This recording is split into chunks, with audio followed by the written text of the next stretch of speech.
آج کے اس انجمن کے موقع پر میں جس موضوع کو لے کر حاضر ہوا ہوں وہ میرا موضوع بیان حقوق والدین۔ میرے بھائیوں، کیا آپ بتلا سکتے ہیں کہ اللہ رب العالمین کے بعد دنیا کی وہ کون سی ہستی ہے جس کے احسانات ہم پر سب سے زیادہ ہیں؟ جی ہاں میرے بھائیوں، وہ ہمارے والدین ہیں جن کے احسانات ہم پر سب سے زیادہ ہے۔ ان کے احسانات کا بدلہ کبھی بھی نہیں چکا سکتے۔ میرے بھائیوں، اللہ رب العالمین قرآن مجید کے اندر ارشاد فرماتا ہے وَقَضَىٰ رَبُّكَ أَلَّا تَعْبُدُوا إِلَّا إِيَّاهُ وَبِالْوَالِدَيْنِ إِحْسَانًا۔ تمہارے رب نے فیصلہ کر دیا کہ تم صرف اس کی عبادت کرو اور اپنے والدین کے ساتھ اس میں سلوک کرو۔ اور اللہ رب العالمین آگے پھر فرماتا ہے إِمَّا يَبْلُغَنَّ عِندَكَ الْكِبَرَ أَحَدُهُمَا أَوْ كِلَاهُمَا فَلَا تَقُل لَّهُمَا أُفٍّ وَلَا تَنْهَرْهُمَا وَقُل لَّهُمَا قَوْلًا كَرِيمًا۔ اور اگر تمہارے والدین میں سے ایک یا دونوں کوئی بڑھاپے کو پہنچ جائے تو ان کو افتت نہ کرو، ان سے نرمی و شفقت سے بات کرو، ان کے سامنے رحمت و شفقت کا بازو پھیلا دو اور یہ دعا کرتے رہو رب ارحمہما کما ربیانی صغیرا۔ اے اللہ رب العالمین، جیسے ان دونوں نے مجھے بچپن میں پالا تو ان پر رحم فرما۔ یہ بھائیو، ایک حدیث میں اللہ کے رسول صلی اللہ علیہ وسلم سے کسی شخص نے پوچھا اللہ کے رسول صلی اللہ علیہ وسلم میرے سب سے اچھے سلوک کا حقدار کون ہے؟ تو آپ صلی اللہ علیہ وسلم فرماتے ہیں ثم امک تمہاری ماں۔ پھر وہ شخص دوبارہ سوال کرتا ہے اللہ کے رسول صلی اللہ علیہ وسلم اس کے بعد کون؟ تو آپ صلی اللہ علیہ وسلم پھر وہی جواب دیتے ہیں ثم امک تمہاری ماں۔ جب وہ شخص تیسری مرتبہ سوال کرتا ہے اے اللہ کے رسول صلی اللہ علیہ وسلم اس کے بعد کون؟ تو آپ صلی اللہ علیہ وسلم پھر وہی جواب دیتے ہیں ثم امک تمہاری ماں۔ جب وہ شخص چوتھی مرتبہ سوال کرتا ہے اے اللہ کے رسول صلی اللہ علیہ وسلم اس کے بعد کون؟ تو آپ صلی اللہ علیہ وسلم فرماتے ہیں ثم ابوک تمہارا باپ۔ یعنی اس حدیث سے پتہ چلتا ہے ہم کے پاس ہے اگر ہم اپنے والدین کی خدمت کرتے ہیں تو انشاءاللہ اللہ رب العالمین کل قیامت کے دن ہمیں جنت کا مستحق بنائے گا۔ میرے بھائیوں، والدین کے حسن سلوک کے بارے میں ایک واقعہ سنے۔ ایک صحابی رسول ہے جو اپنی بوڑھی ماں کو اپنے کندھوں پر بیٹھا کر خانہ کعبہ کا طواف کراتے ہیں، صفا مروہ کا چکر لگاتے ہیں۔ ایک چکر پورا ہوا دوسرا چکر لگاتے ہیں، دوسرا چکر پورا ہوا تیسرا چکر لگاتے ہیں، تیسرا چکر پورا ہوا چوتھا چکر لگاتے ہیں۔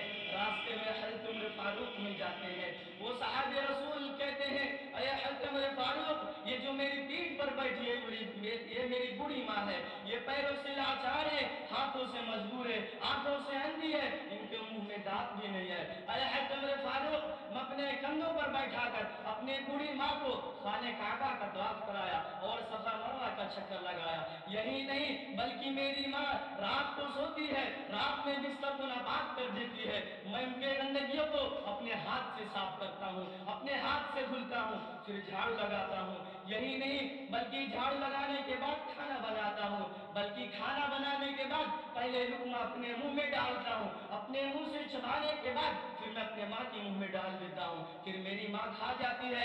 اے حضرت عمر فاروق، کیا اتنا سب کچھ کرنے کے بعد کیا میں نے اپنی ماں کے حق کو ادا کر لیا؟ حضرت عمر فاروق چپ چاپ کھڑے ہیں، اس صحابی رسول کا کوئی جواب نہیں دیتے ہیں۔ وہ صحابی رسول پھر کہتے ہیں اے حضرت عمر فاروق کیا ہوا جواب تو دو۔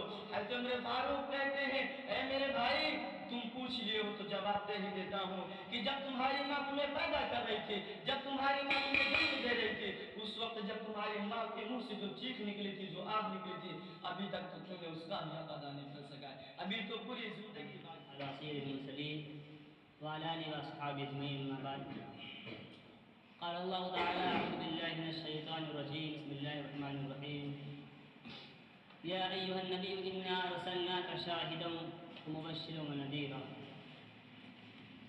محترم حاضرین انجمن، مشفق اساتذہ اکرام اور ساتھیوں، آج میں جس موضوع کے تحت جو موضوع لے کر آپ کے سامنے آیا ہوں، میرا موضوع بیان نبی کرم صلی اللہ علیہ وسلم کا اخلاق و کردار۔ میرے بھائیوں، اللہ رب العالمین نے اپنے آخری نبی جناب محمد مصطفیٰ صلی اللہ علیہ وسلم کی اخلاق کریمانہ کی گواہی دی ہے۔ اللہ رب العالمین قرآن مقدس میں ارشاد فرماتے ہیں نون والقلم وما يسطرون ما انت بنعمت ربك تم میرے نبی کو دیوانہ کہتے ہو، میرے نبی کو پاگل کہتے ہو، مجنون کہتے ہو، جادوگر کہتے ہو، اے دنیا کے لوگوں، اے وہ تمام کے تمام لوگوں جو نبی کے اخلاق پر، نبی کے کردار پر، نبی کے تہذیب و تمدن پر کیجے اچھالنے والوں سنو، میرا نبی تو وَإِنَّكَ لَعَلَىٰ خُلُقٍ عَظِيمٍ، اخلاق و کردار کے بلمرتے پر فائز ہے۔ اور یہی نہیں بلکہ رہتی دنیا تک کوئی بھی آدمی آپ کے اخلاق کی برابری نہیں کر سکتا۔ اما عائشہ صدیقہ رضی اللہ عنہا سے جب کسی نے سوال کیا کہ اما عائشہ آپ مجھے بتلائیں کہ رسول کا اخلاق کیسا تھا، رسول کا اخلاق کیسا تھا، نبی کا اخلاق کیسا تھا، رسول کا رہن سہن کیسا تھا۔ اما ایسا کہتے ہیں سنو، اگر رسول کے اخلاق کو جاننا ہے، رسول کے کردار کو جاننا ہے، رسول کے تہذیب و تمدن کے بارے میں جاننا ہے، رسول کے رہن سہن کے بارے میں جاننا ہے، شان خلقہ القرآن، تم قرآن کو جانو، جو باتیں قرآن کے اندر بیان کی گئی ہیں، جن جن چیزوں کو قرآن نے کرنے کا حکم دیا اور جن چیزوں سے منع کیا ہے، اللہ کے رسول کے اخلاق کے بارے میں جو چیز قرآن کے اندر ہے وہی چیز تورات کے اندر بھی ہے۔ یا ایھا النبی انا ارسلناک شاہدا ومبشرا ونذیرا، اے نبی ہم نے آپ کو لوگوں کے لیے شاہد بنا کر بھیجا، گواہ بنا کر بھیجا، ومبشرا اور بشارت سنانے والا، خوشخبری دینے والا، ونذیرا اور ڈرانے والا بنا کر بھیجا۔ ہمارے نبی کا اخلاق میرے بھائیوں، آج محاسبہ کریں کہ ہمارا اخلاق نبی کے اخلاق سے میں چھوٹا کہ نہیں، یا پھر ہم یوں ہی چوراہوں پر، سڑکوں پر الٹی سیدھی حرکتیں کرتے ہیں۔ مکہ کی وہ وادی جہاں کے لوگ بچہ بچہ آپ کا دشمن، وہاں کا نوجوان آپ کا دشمن، وہاں کی بوڑھی عورت تمام کے تمام اہل مکہ کا دشمن تھا، آپ کے خون کے پیاسے تھے، وہاں اسلام کا کوئی نام و نشان نہیں تھا۔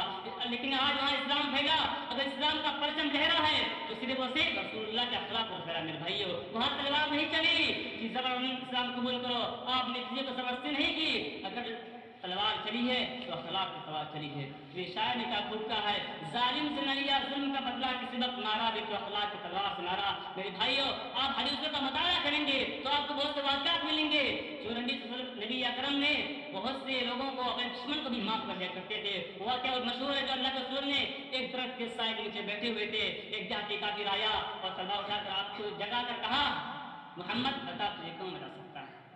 میرے نبی نے بہت ہی نرم لہجے میں کہا میرا اللہ۔